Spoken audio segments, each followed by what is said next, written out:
waxaan xaggan maanta ka sheegayaa aan ugu baaqayaa reer Jabuuti qoomiyadda reer Jabuuti khaasatan meeshay doonaan baha joogaan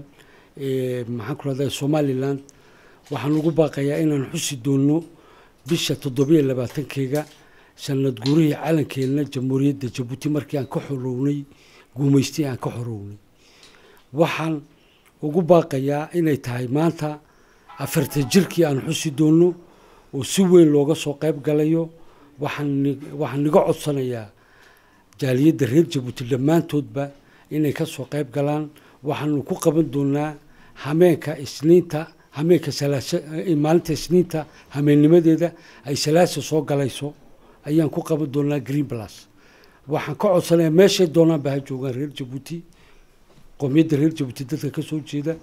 inay ka soo qayb galaan ay si qurux badan uga soo qayb galaan waayo waa sanad guuraheenii waa sanad guuri waa markii aan ka xorownay nacabkiina guumaysanay waxaan kale oo xaggani aan ka hambalyeeynaya madaxweynaha jamhuuriyadda Somaliland Maxamed Maxamuud Shiraanyo ayaan leeyahay iyo shicib weynaha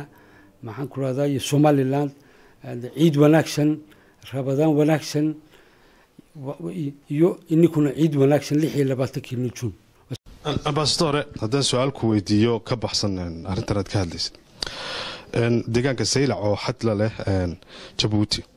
diyaaradaha maalin dhaweyd duqeymo ka geystay waxa la lahaa diyaaradaha Jabuuti baa lahayd raali gelin bay ka soo bixisay arrintaasi ma markii ugu horeysay barasaabku